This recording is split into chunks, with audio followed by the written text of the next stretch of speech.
Polícia Cidadã. Aqui, a sociedade tem mais voz.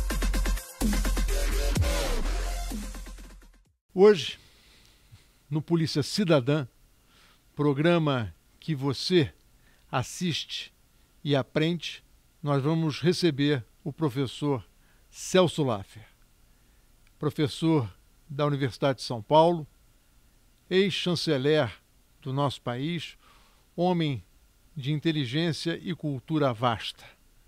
Hoje nós vamos aprender um pouco mais com ele a respeito de temas que são fundamentais para entender a dinâmica do Brasil e do mundo.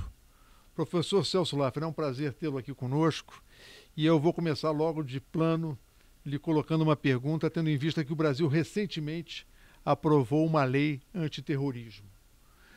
Como o senhor vê essa questão a nível mundial e a nível nacional, tendo em vista a sua experiência como ministro das Relações Exteriores e como professor de Direito Internacional?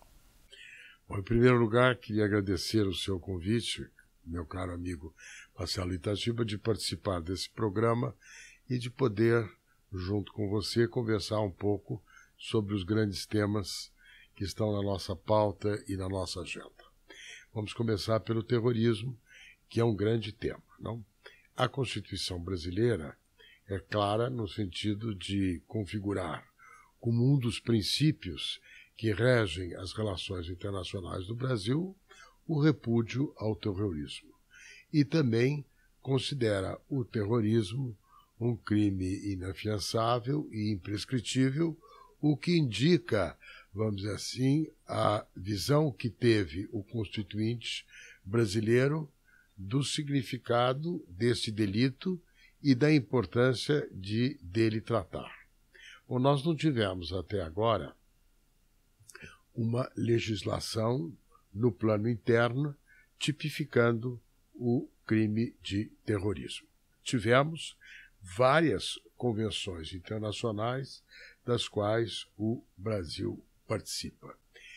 O que mostra, vamos dizer assim, a insistência com a qual, na condução da política externa e na recepção de normas de direito internacional, este tema do terrorismo continuou na agenda durante todo o período que se seguiu à Constituição de 88 e seguindo os valores da Constituição de 88.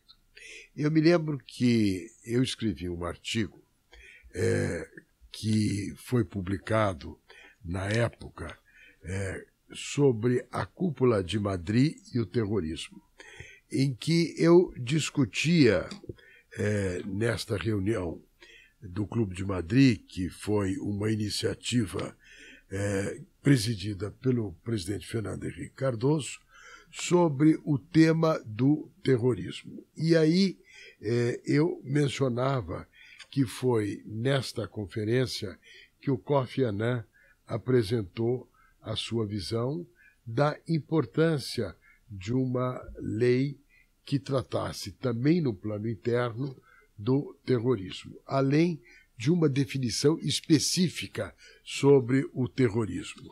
E ele fez uma proposta muito interessante que se baseava no conjunto dos tratados internacionais.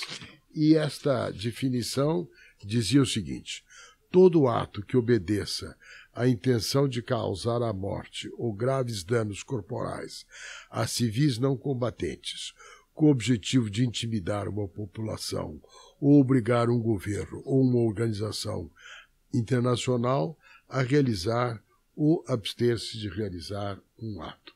Portanto, também há todo um empenho no plano internacional para lidar com o fenômeno que passou a ser um fenômeno com outras características, que se tornou um fenômeno global, que é fruto também da transnacionalização e que, além do mais, tem uma coisa, a meu ver, nova, que é, enfim, o capítulo da operação em rede, da cibernética, enfim, da capacidade de organização que um movimento terrorista tem, que permite a ele funcionar em rede. Ora, nós estamos diante das Olimpíadas, que vão se realizar no Rio de Janeiro.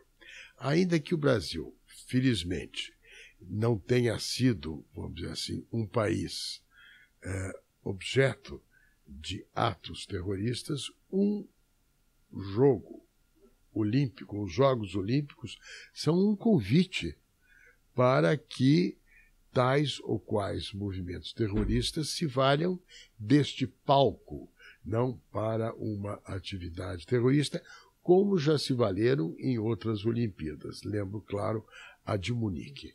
Penso também que não tão longe das nossas plagas, o atentado à AMIA, ou Estado de Israel, em Buenos Aires, é uma expressão de que mesmo na nossa vizinhança, atos terroristas de grande envergadura podem ser perpetrados.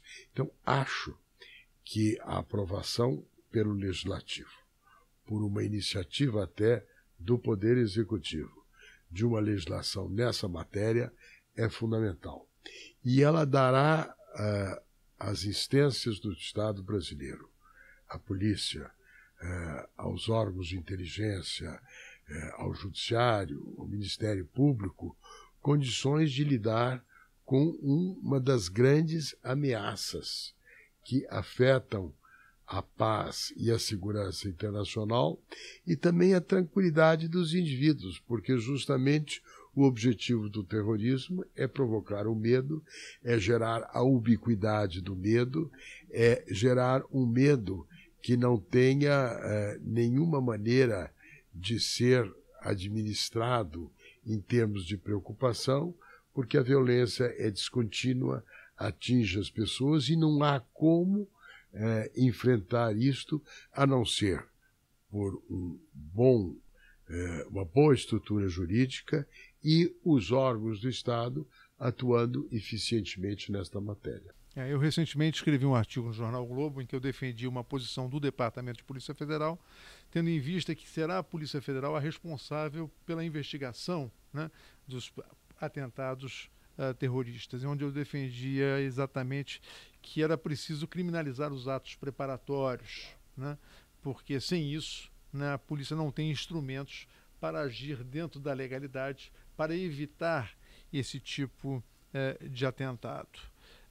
Na esteira dessa questão do terrorismo, me causou um pouco estranheza algumas manifestações que foram colocadas na imprensa de que a ONU não estaria de acordo com o projeto que foi apresentado, quando, na verdade, nós sabemos que há na própria ONU e há acordos internacionais, convenções internacionais que tratam do tema.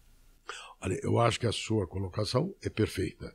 E, inclusive, para a Polícia Federal poder exercer as suas responsabilidades de maneira apropriada e lidar com aquilo que é a preparação do ato terrorista, ela precisa ter o respaldo legal. E esse respaldo legal exige a legislação. Então, nesse sentido, e eu creio que até a Polícia Federal procurou sensibilizar tanto o Executivo quanto o Legislativo da importância de uma lei que permita à Polícia Federal exercer a sua responsabilidade em termos de defesa do povo brasileiro. Eu, enquanto estive no Congresso Nacional como deputado, procurei levar à votação um projeto, inclusive encaminhado pelo governo do presidente Fernando Henrique Cardoso, da lavra do ministro Miguel Reale, né? Mas sempre havia uma dificuldade, porque havia um temor por parte de setores vinculados aos movimentos sociais que isso pudesse vir a criminalizar movimentos sociais. E eu sempre disse a eles o seguinte: movimento social é uma coisa, movimento de intimidação mediante violência e terror é outra coisa. Então nós precisamos da legislação para proteger a população e para dar instrumentos legais para que a polícia possa atuar. E na esteira disso eu gostaria que o senhor comentasse um pouquinho uma outra coisa que vem causando, né, bastante rebuliço aí nas redes sociais, na mídia, até na própria mídia internacional. E eu sei que o senhor escreveu recentemente um artigo muito bem colocado, muito bem posto, no meu entender, sobre a questão que é a liberdade de expressão versus a proibição de um livro que dissemina o ódio, né, a perseguição e o extermínio, né, dos judeus no mundo, que é o livro chamado Mein Kampf, Minha Luta, escrito por aquele famigerado líder, né, do povo alemão numa determinada época, Adolf Hitler. Olha, é um grande tema e eu procurei tratar isso no meu artigo. De que maneira eu procurei abordar o assunto? Primeiro, eu fiz uma observação no plano das responsabilidades internacionais do Brasil ligadas ao Tratado para a Eliminação de Todas as Formas de Discriminação Racial, que é um tratado da década de 60, da qual o Brasil participou das negociações, ratificou e promulgou e virou lei no Brasil, foi recepcionado pelo ordenamento jurídico brasileiro.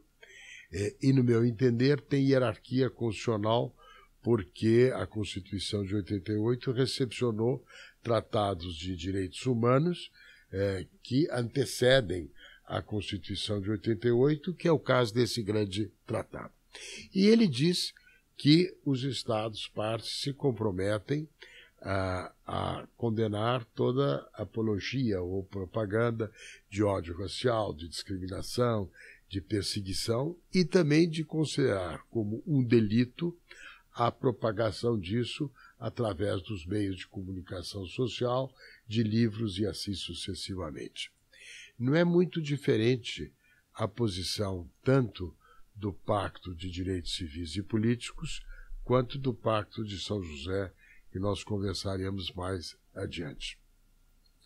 E nesses três casos, considerou-se que trata-se de um limite à liberdade de expressão aceitável, com base, inclusive, no que diz a Declaração Universal sobre o equilíbrio entre os direitos do indivíduo e as suas responsabilidades em relação à comunidade. Seria proporcional. Seria proporcional a esta limitação. E, naturalmente, tudo isso envolve aquilo que é o dano causado pelos escritos de ódio. E nesse meu artigo, eu rememorei um caso fundamental do Supremo, que é o caso Elvanger, não? Este era um editor de Porto Alegre, de assumida orientação nazista, que denegava o Holocausto e publicava livros de estridente antissemitismo. Ele foi condenado pelo Tribunal de Porto Alegre pelo crime da prática de racismo, de acordo com aquilo que estabelece a Constituição e a legislação infraconstitucional que tipificava como uma conduta enquadrável no crime da prática do racismo a divulgação de obras dessa natureza. O Elvanger, o advogado Elvanger, com muita esperteza jurídica, disse que, como os judeus não são uma raça, o crime não era da prática do racismo, com o qual procurou afastar o tema da imprescritibilidade e diminuir a gravidade do delito. Bom, o Supremo decidiu, e eu trabalhei muito neste caso, como um parecer da sua... que é como um amicus curiae, dizendo o seguinte: olha, não existe raças, existe uma só raça, que é a raça humana, mas todos podem ser objetos de racismo. Por isso, dizia eu, aí com a experiência do direito internacional, que a Constituição fala na prática do racismo, portanto, num tipo de conduta racista. Então, o Supremo decidiu que antissemitismo é racismo, decidiu que cabia nessa discussão examinar se havia ou não limites à liberdade de expressão. E a decisão do Supremo, e o relator foi o ministro Maurício Correia, diz que o limite à liberdade de expressão não confere o direito à discriminação racial ou ao escrito de ódio. Não? E esta foi a decisão do Supremo, que eu acho que tem a sua pertinência para este caso.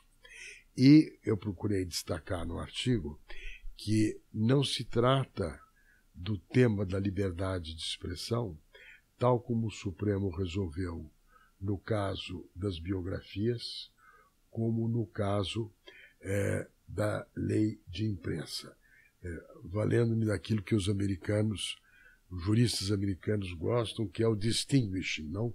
Você distingue de uma situação para outra, e essa não é a mesma situação. Bom, o Mein Kampf é indiscutivelmente um livro de incitação discriminatória, de ressentido ódio racial. Então, em tese, ele é enquadrável. Aí vem a pergunta, bom, mas trata-se de um documento histórico, de um documento acessível hoje pela internet, o que nós poderíamos, à luz disso, trazer para a nossa reflexão? Bom, aí eu dizia o seguinte, que o crime da prática do racismo é um crime onde a intenção, não a mens rea, é um dado muito especial. Não? É por isso que, por exemplo, o Holocausto comporta essa dimensão de intencionalidade, que é o que diferencia o crime contra a humanidade no Estatuto do Tribunal de Roma do Holocausto. Então, também havia de se levar em conta qual é a intenção do editor. Porque, no caso Ellwanger, que foi uma discussão grande, quem levantou pela primeira vez nos autos o problema da liberdade de expressão foi o ministro Sepúlveda Pertence, muito aberto ao tema da liberdade de expressão. Mas depois que ele viu meia dúzia das publicações do Ellwanger e o que o Ellwanger dizia num dos livros dele, Holocausto Judeu-Alemão, eles, olha, isso daqui não é investigação histórica, não é uma revisão, isto é um livro com clara intencionalidade. Com racismo, com um objetivo. Com um objetivo. Então, dizia ele, é preciso ver também o que pretende a editora, que é um dado a ser levado em conta. E aí eu concluía que talvez uma maneira de resolver este problema, considerando que é um documento histórico, é que se deveria fazer como fez o Estado da Baviera, não? Que era o prévio detentor dos direitos autorais, e, neste caso, publicar o livro com notas e introdução, contextualizando as coisas. No meu entender, introdução e contextualização são ingredientes indispensáveis. Nós vivemos num mundo onde a presença dos ódios públicos são um dado da vida mundial e nacional. O terrorismo é uma expressão disso, porque denega o outro, seja qual for o outro em relação ao qual ele atua, não? Porque a característica do terrorismo é ser assim, erga omnes, não? É uma forma de intimidação. Então, penso que o potencial de fermentação, de ódio, num livro como Mein Kampf, precisa ser contido por introdução e notas. É uma sugestão, mas naturalmente isso está no âmbito do judiciário. A decisão do judiciário de primeira instância enquadrou isso no crime da prática do racismo. Eu acho que é um enquadramento válido. Eu, inclusive, não sei se você se recorda, propus um projeto de lei na Câmara em função de determinadas circunstâncias. O ex-presidente do Irã, né, apregoava ao mundo a inexistência de um fato histórico que foi o Holocausto. Né? Então eu propus uma lei no Congresso Nacional, né, que suscitou uma grande discussão, criminalizando a negação de Holocausto, mas não é a negação do Holocausto, mas com o objetivo, né, de trazer aí uma discriminação, um ato de racismo. Porque quando você faz a negação do Holocausto, você está cometendo exatamente esse tipo de desiderato, esse tipo de ação. Né? A sua intenção é essa. Né? Eu me lembro desta iniciativa legislativa sua e da importância que ela tem. Não? O Bobbio, que é um autor que eu muito admiro e que eu vivo citando, diz, olha, é preciso distinguir aquilo que é no processo do conhecimento a revisão, que é sempre um esforço de aprimorar o conhecimento, levando em conta fatos novos, de um revisionismo negativo, que por razões ideológicas denega fatos comprovados. Não? A denegação do Holocausto é a expressão de um revisionismo negativo, e o objetivo dele é eliminar a importância histórica transcendental que teve o Holocausto, justamente para favorecer os escritos de ódio e a prática do racismo. Nessa esteira, professor, há uma questão que eu também suscitei na Câmara, ou foi objeto, inclusive, de uma comissão externa da Câmara dos Deputados, que é uma questão que vem na esteira do livro Mein Kampf, que são os grupos neonazistas existentes no país, né, que estão presentes no sul do país. Existe, inclusive, um delegado de polícia no Rio Grande do Sul, chamado Delegado Jardim, que tem todos esses grupos mapeados. Existe uma delegada em São Paulo que também atua, né, contra esses grupos, que não apenas discriminam os judeus, mas os negros, os nordestinos, né, que têm por trás justamente a ideologia forjada nesse livro. E é preciso combater esse tipo de organização criminosa que amanhã poderá vir a servir, né, de sustentáculo de uma ação terrorista em nosso país. Eu acho perfeito, e é muito bom que entre os seus colegas na polícia existam pessoas que estejam aparelhadas nesse sentido, porque, vamos dizer assim, o capítulo intelligence, conhecimento, mapeamento, é indispensável para lidar com os desafios de segurança no mundo que nos cerca. Então, me parece muito bom saber, não só da sua iniciativa no plano do legislativo, mas do sustentáculo de informação que ela tem entre os seus colegas. E aí eu gostaria de passar para um outro tema que o senhor já mencionou, que é a questão do Pacto de São José da Costa Rica, recepcionado no Brasil como norma constitucional, né, que tem uma questão que me parece desarrazoada, decidida pelo Conselho Nacional de Justiça, que atribuiu aos juízes, né, a necessidade de realizarem as audiências de custódia quando houver prisão em flagrante. Eu lembro que os delegados de polícia são bacharéis em direito, né, e são elas as autoridades competentes para a lavratura do auto de prisão em flagrante. Então ele analisa o fato e faz o auto de prisão em flagrante. E em seguida ele informa esse auto de prisão em flagrante, né, ao Ministério Público, né, ao Poder Judiciário e muitas vezes, quando não há advogado, à própria Defensoria Pública. Então, o nosso entendimento é de que nós já cumprimos o pacto, porque essa decisão do CNJ ela pode muito bem ser aplicada talvez em São Paulo, onde você tem um DIPO, talvez numa capital como Rio de Janeiro, mas o Brasil, né, é um país continental, né? Em determinadas localidades sequer juiz há, né? Então, eu acho que é aquela coisa de um amigo inglês, sabe, professor, que me dizia o seguinte: Marcelo, eu moro no Brasil há 30 anos, eu conheço tudo de Brasil. Conheço carnaval, conheço futebol, entendo de mulatas, mas tem duas coisas no Brasil que eu não consegui entender até hoje. É esse tal de ponto facultativo e essa lei não vai pegar. Será que isso pega, professor? Será que nós já não estamos cumprindo isso? Muito boa esta reflexão aí desse seu amigo. Olha, eu vou fazer uma única consideração. O professor Reale, de quem eu fui aluno, que é o pai do Miguel, que apresentou essa legislação, dizia que, enfim, no plano do direito você tem valores, não? E que os valores têm certas características, não?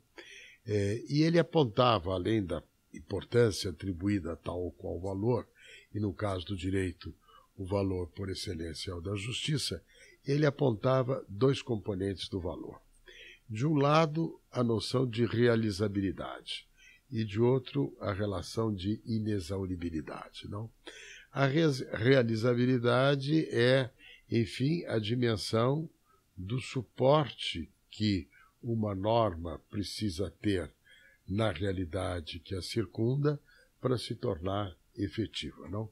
Porque se o valor não consegue realizar-se na prática, ele é uma abstração, ele não é um valor. Por outro lado, dizia ele, a realizabilidade não esgota o valor. O valor tem igualmente uma dimensão de inexauribilidade, não um sentido de direção.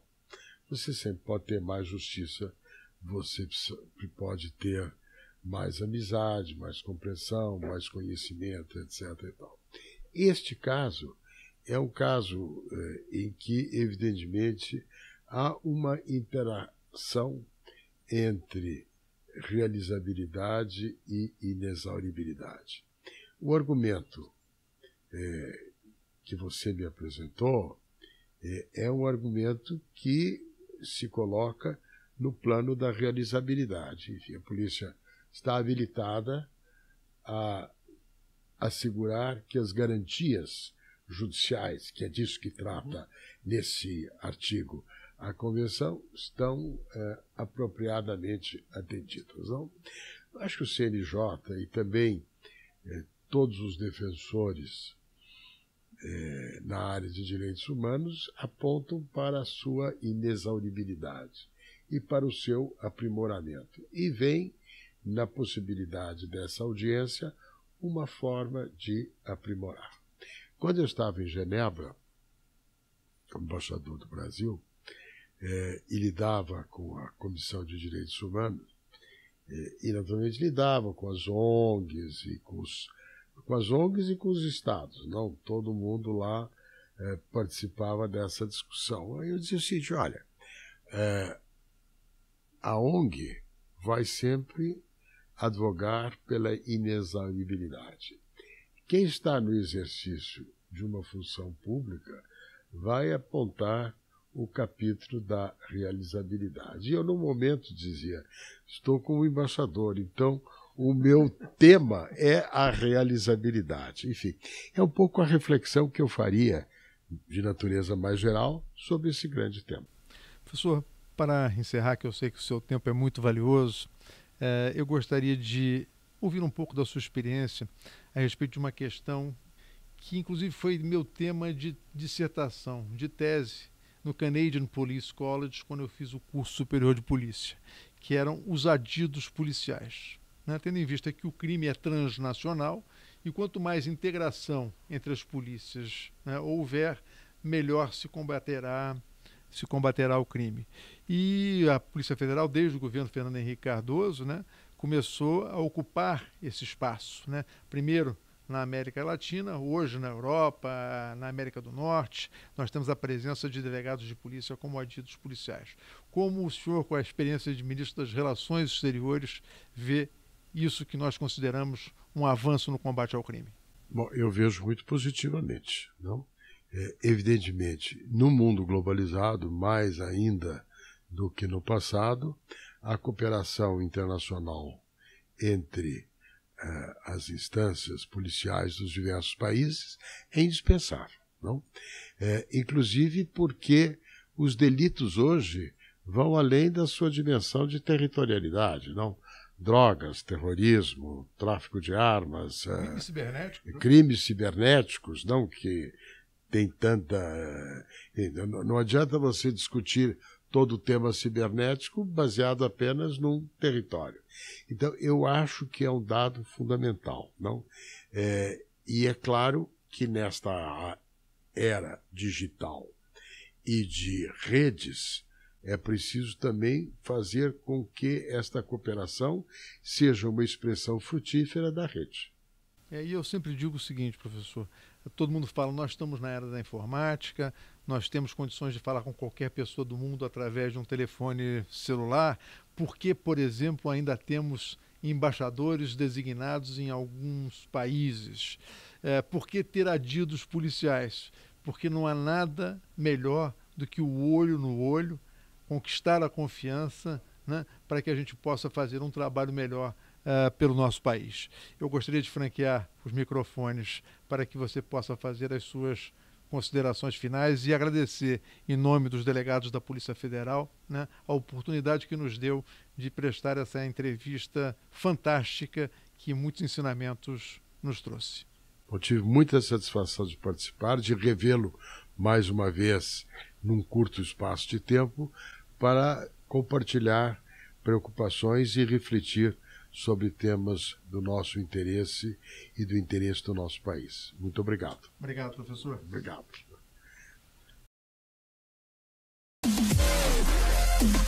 Polícia Cidadã. Aqui, a sociedade tem mais voz.